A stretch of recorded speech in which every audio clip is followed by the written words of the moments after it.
안녕하세요. 오늘은 직장인이라면 반드시 알아야 할 소식을 가져왔습니다. 혹시 이런 경험 있으신가요? 야근을 밤늦게까지 했는데 월급은 그대로입니다. 회사에 물어보면 우리는 포괄임금제라서 추가 수당이 없다는 답이 돌아오죠. 그런데 이제 이게 달라집니다. 2026년 4월 고용노동부가 공짜노동 근절을 위한 포괄임금 오남용 방지 지도 지침을 발표했습니다. 오늘은 이 지침이 정확히 무엇이고 근로자와 사업주에게 어떤 의미인지 쉽게 풀어드리겠습니다. 먼저 포괄임금이 뭔지부터 짚고 가겠습니다. 포괄임금이란 실제 일한 시간과 상관없이 임금을 미리 정해놓고 기본급과 각종 수당을 따로 구분하지 않고 한꺼번에 묶어서 지급하는 방식입니다. 쉽게 말하면 당신 월급에는 야근수당, 휴일수당이 다 포함돼 있다고 미리 퉁쳐버리는 겁니다. 문제는 여기서 발생합니다. 회사가 포괄임금 계약을 맺었다는 이유로 실제로 일한 시간만큼 임금을 주지 않는 불공정한 관행이 현장에 만연해 있었습니다. 이게 바로 공짜노동입니다. 사실 대법원은 오래전부터 입장이 분명했습니다. 포괄임금 약정이 근로자에게 불리하면 그 부분은 무효이고 약정한 임금이 법으로 정한 수당에 미치지 못하면 그 차액을 반드시 지급해야 한다고 판결해왔습니다. 즉 법원도 포괄임금의 오남용은 인정하지 않아왔던 겁니다. 이번 지침은 이런 판례의 원칙을 정부 차원에서 명확하게 못 박은 것이라고 보시면 됩니다. 그럼 왜 지금일까요? 이번 지침은 사실 국민과의 약속입니다. 정부의 국정과제 95번 노동시간 단축의 일환으로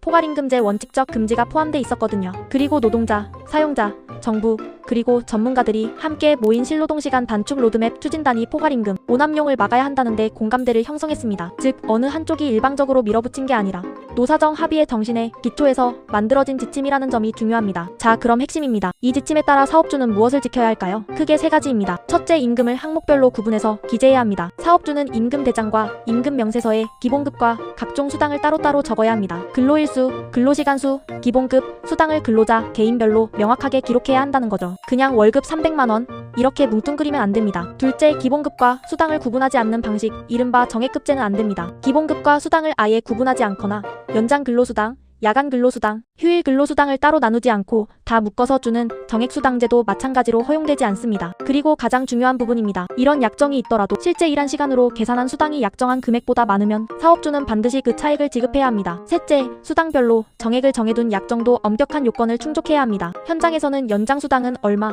야간수당은 얼마, 이렇게 항목별로 정액을 정해 지급하는 약정도 쓰입니다. 이건 당사자 간 합의가 있고 근로기준법에 위배되지 않으면 가능은 합니다. 하지만 이 경우에도 원칙은 똑같습니다. 약정 금액이 실제 근로시간에 따른 법정수당보다 적으면 차액을 지급하고 많으면 약정 금액을 그대로 지급합니다. 결국 어느 쪽이든 근로자가 손해보지 않도록 설계된 겁니다. 한마디로 핵심 원칙은 이겁니다. 일한 만큼 정당하게 보상받는다. 그럼 만약 회사가 이걸 안 지키면 어떻게 될까요? 고용노동부는 신고나 감독 사건을 실제 근로시간에 따른 보상이라는 원칙으로 처리하겠다고 밝혔습니다. 어떤 형태의 포괄임금 약정을 맺었든 상관없습니다. 실제 연장근로, 야간근로, 휴일근로 시간에 따른 수당이 약정한 수당보다 많은데 그 차액을 주지 않았다면 이건 명백한 임금체불에 해당합니다. 그리고 직무규정에 따라 처리됩니다. 특히 기본급과 수당을 구분하지 않는 정액급제 약정은 현행법에 어긋나기 때문에 노동감독관이 소정 근로시간을 특정하고 기본급을 다시 산정하도록 시정조치를 내립니다. 수당을 항목별로 구분하지 않는 정액수당제도 마찬가지로 연장근로, 야간근로, 휴일근로 시간에 따라 수당을 항목별로 구분해서 산정하도록 지도합니다. 그리고 사건을 처리할 때